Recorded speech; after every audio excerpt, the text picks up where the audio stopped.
Luang Pu's reflection on the 12th of December 2022. Luang Pu began the session by giving out the book that he wrote some time ago.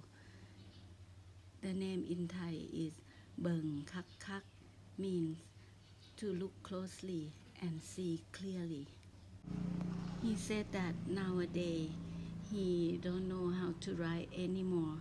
His mind cannot come up with things to compose into books, stories, or poem or documentary.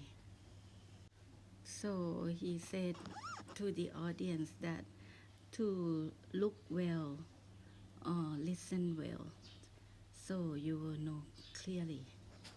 The thing he wrote, he composed it very carefully and well.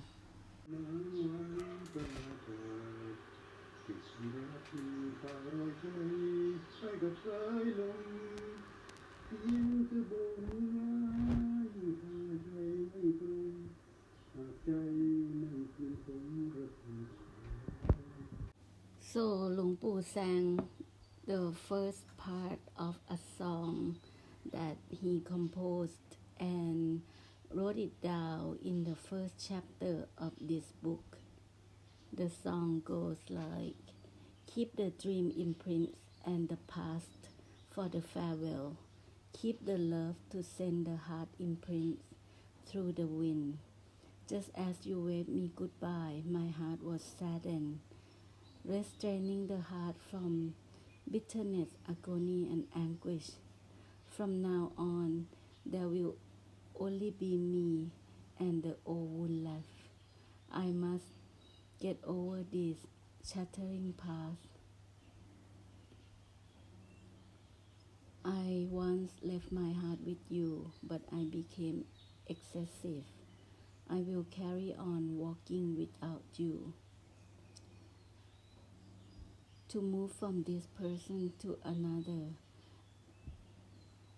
this parting that I must farewell.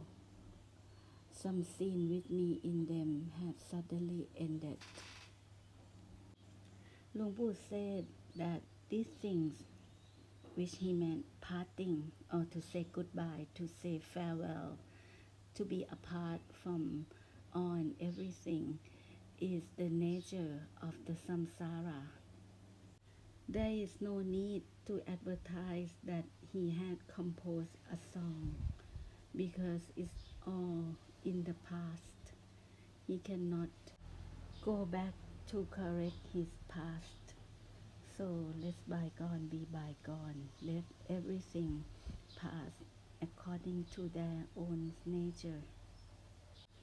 He cannot bring back the past. He had seen, he had known. It's all arise, stay for temporary period of time, and then shattered away or broken away. Everything is passing. It has no intrinsic self. It cannot stay. There is no real self, no real existence. Everything is ruined or destroyed by time.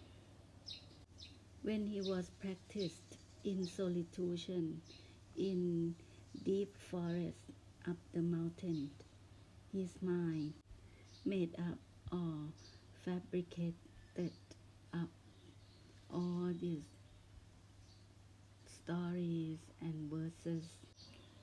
He composed some songs and short documentaries. He has no company or no friends. Sometimes his followers send his works to be published in magazines, and when his work got paid and the money came back to him, he always donate for charitable activities activities like giving scholarship for poor students and helping others who were in need, or helping to feed the hungers, or to share food with those who were hungry. When he practiced in solitude, he was tired or weary, lonely, and hungry. Sometimes it even make him almost die. And because he had no one to keep him company or had no friends, so the words of loneliness and feelings of parting from others came to him. Then again he sang that he keep all the dream imprints and the past for the farewell. He had no other choice to just keep wandering alone because he already renounced the worldly life. So he kept walking on as a forest monk who wandered in the woods and forest. He had the chance to walk this path. He can see the danger in the worldly way, which will lead to sufferings. So he chose to walk away from it.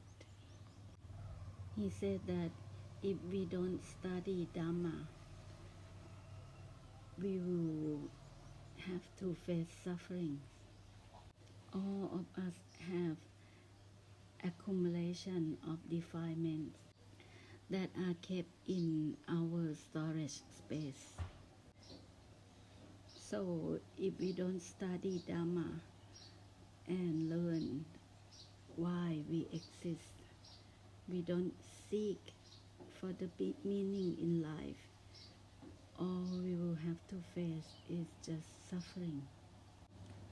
We will see at the final scene of our life, which means to die. We will close the curtain of our life.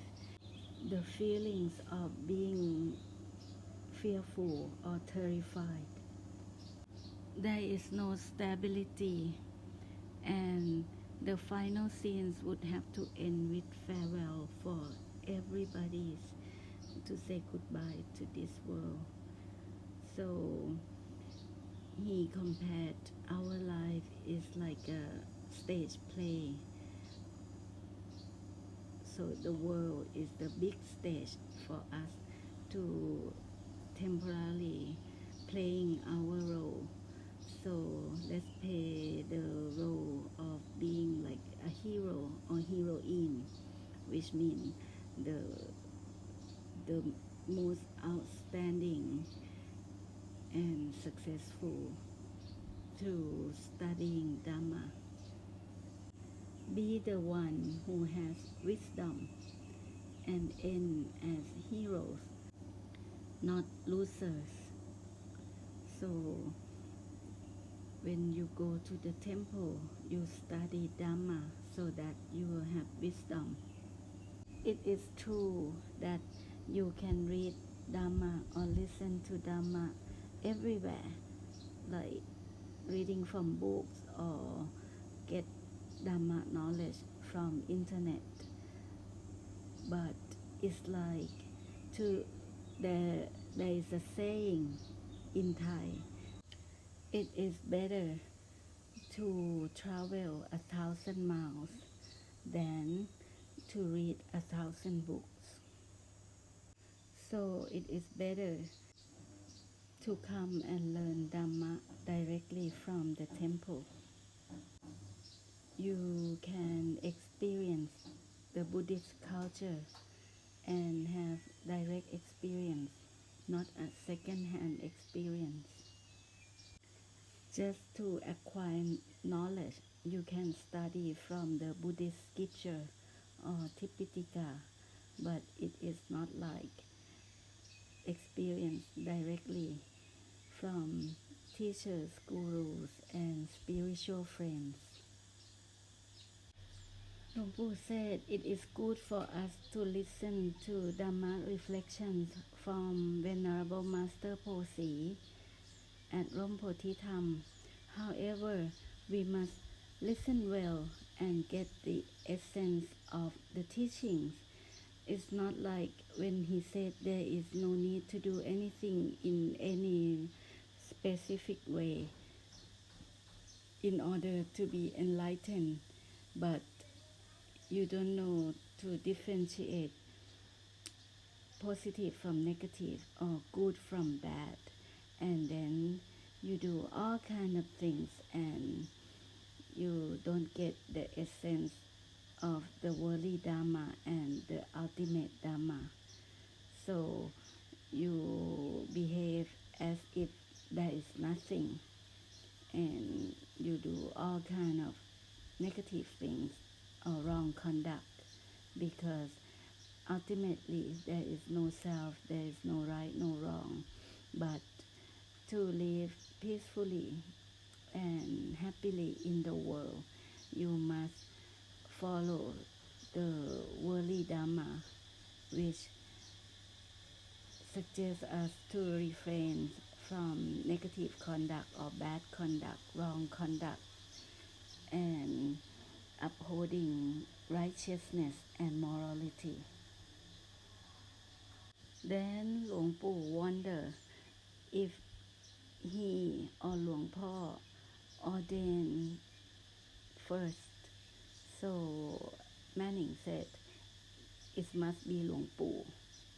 So we kind of like discuss and calculate the years.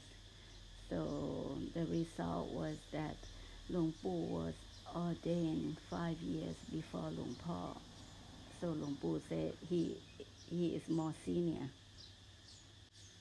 Then he came back to saying that for us, the Buddhists, the best things to do is to go to the temple and listen to Dhamma or the Buddha's teaching. Even though this may seem like a kindergarten level or like for the beginners, but we must step from the beginner's level until the higher level. It is like study ABC or study the alphabet before you can know how to read and write. So for Dhamma practice, to pray or chant the teaching of the Buddha or to meditate, don't think that it is not important. It is very good for beginners. You cannot see Dhamma clearly if your mind is not concentrated and not inspired. For example, Luang Pu chanted Itipiso Bhagawa, which is like to encourage you to follow the Buddha's step or the Buddha's way. This chanting can help you to be inspired and follow him to clear your defilement and become as pure, or to have purity like the Buddha. คำสวดมันเป็นคำที่ปิโสภะคะวาพระผู้มีพระภาคเจ้าเป็นพระอรหันต์ดับเพลิงกิเลสเพลิงทุกข์สิ้นเชิง This chanting said that after enlightened, the Buddha could extinguish the fire of defilement and suffering, like give total extinction to the suffering by reciting prayers and pay respect to the Buddhas, one can soften the heart and follow the Buddha's path with respect. This will result in the awakening and delightfulness. It is still superb, the best for us to follow Dhamma practice, even though the Buddhas have passed away for over 2,000 years already. With the powerful chanting, all worlds, even as high as the Brahman world, will be shaken. To praise the Buddha's grace and follow his path is the superb or the best practice. His followers will be enlightened to the truth of Dhamma and can step over or transcend beyond birth, aging, sickness, and death. There are many good prayers for us to chant or recite. For example, the chanting about metta and spreading our loving kindness to all fellow beings in the world and samsara. Luang Pu also suggests the audience to examine their own defilement, to check within their storage space that they have accumulated goodness, positive karma or negative karma, both black and white karma inside their storage space. Then they will find that it is like scientific proof when they created white karma or positive karma. They feel happy and joyful. But when they conduct black karma or negative karma, they feel uneasy, frustrated, and suffered. So focus on oneself and one's own behaviors before looking outside to see the manifestation of the outside world or external phenomena. If one doesn't know oneself, they only focus to learn things outside of themselves. They already miss being awakened to the truth. They focus only to graduate from worldly education. They got PhD, but they don't know themselves. They don't know their conduct. They don't know what is good or bad for them, what can create suffering, what can create happiness, what is the cause of all karma and karmic retribution. They don't know. To learn other things which is not Dhamma, they can only survive using the knowledge learned from all those science until the day they died, but it will not benefit them to the life beyond death. If they focus on learning worldly science,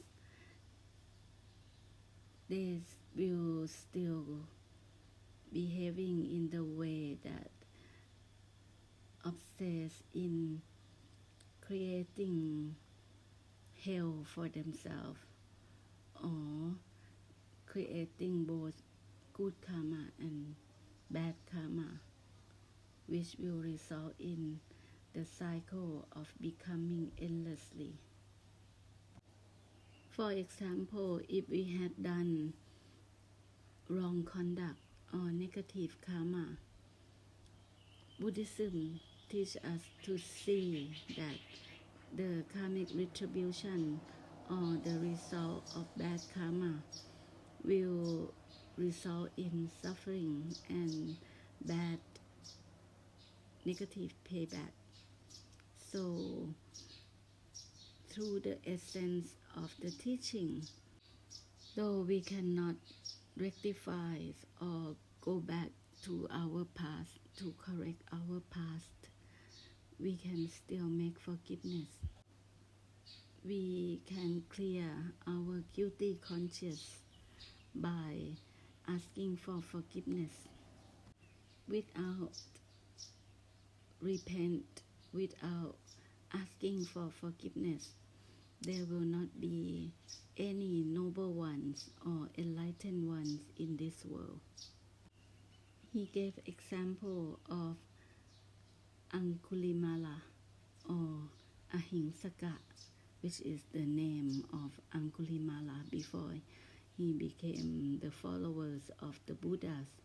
He have done terrible karma. He was a mass murderer who killed so many people. So what he did was black karma or negative karma. So he could become arahant after did such an evil conduct through feeling repent and change his way. We learned that to obtain sainthood or enlightened state, we must not violate or offend others through our mind, speech, or action.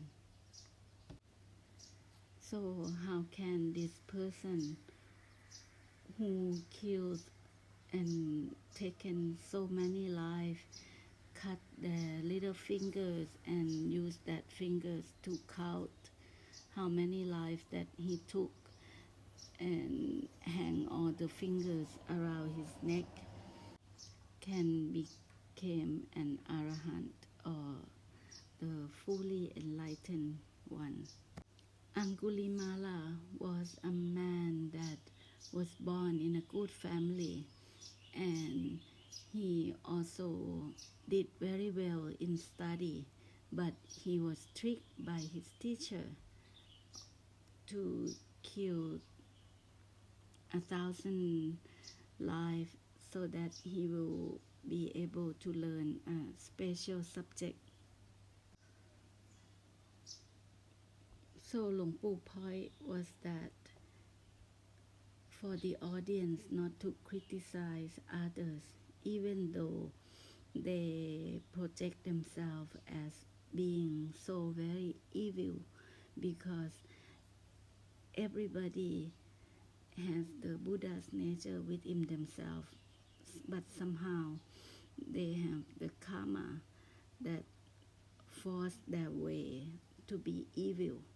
So the Buddha himself gave opportunity for everyone to rectify themselves, to change from bad to good. So let's not be like the lotus underwater or under the mud, which Luang Pu normally compare the lotus that not yet like ready to bloom or already bloom to the lotus under the mud or under the water. It can be compared to like a stupid person. So Luang Pu told the audience not to be stupid, to criticize people that who is doing wrong, because they might change and attain sainthood or enlightenment, even though they are doing things wrongly to our eyes or our opinion. Then Luang Pu told the stories of Angulimala when he met the Buddha. He was chasing the Buddha and told the Buddha to stop. The Buddha said, I have stopped. I have stopped from wrong conduct. I have stopped from killing and taking. I have stopped my desire and all defilements, but you haven't stopped. So this is like the moment of awakening for Ahimsa Kuman, which later become Angulimala. Luang Pu conclude that all of us have done right and wrong in our life. We have created bad and good karma. No exception. Everyone has done that. So never think that we have no chance to be enlightened or awakened to the truth of Dharma. And don't forget to share your blessing through Metta Bhavana or loving kindness. Radiate your mighty blessing power and share out to all fellow beings. Give them support and good vibration and light. Share with them your merit and perfections.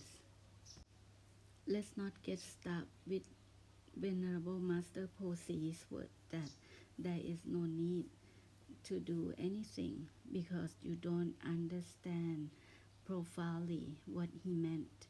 He said there is no need for you to do anything to gain your personal attainment, but you has to cleanse and purify all karmas that you have storage in your storage space and help to cleanse and purify all the defilements in the world and samsara, and at the same time you share out the blessing for the world and samsara to rejoice in all your merit made and perfections. So this is the practice that when you reach the ultimate level and understand profoundly, you will not be confused about doing or not doing, practicing or not practicing.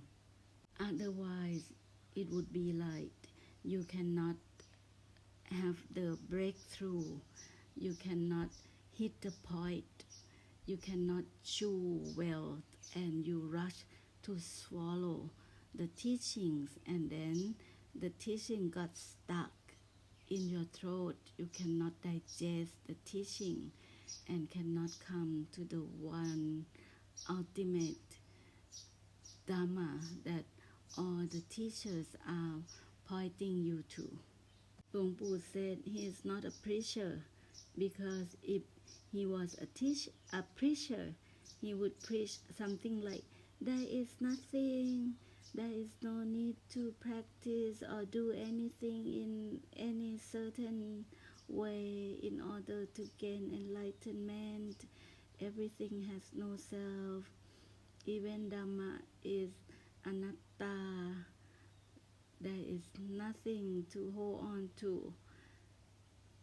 That is the ultimate truth. But once you have this body and mind, which already fabricated up and live in this world, you still have the practice of upholding righteous morality, sharing your blessing, giving help and support physically and spiritually to all fellow beings. When you listen to the concept that there is no need to practice Dhamma, you tend to practice defilement. You will follow your own desire and busy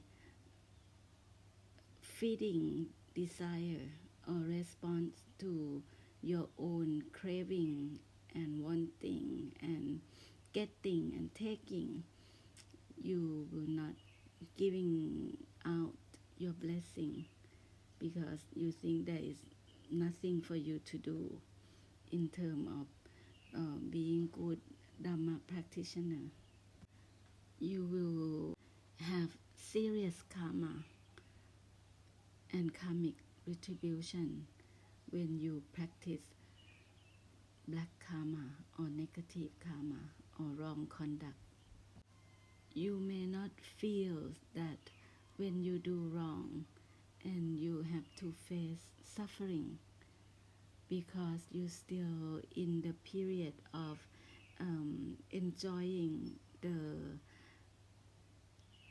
good karmic retribution. So you feel easy and living in the way that you don't have to suffer anything, but for sure you will have to suffer the heavy karmic payback after your good karmic retribution ends. The bad karmic retribution will follow.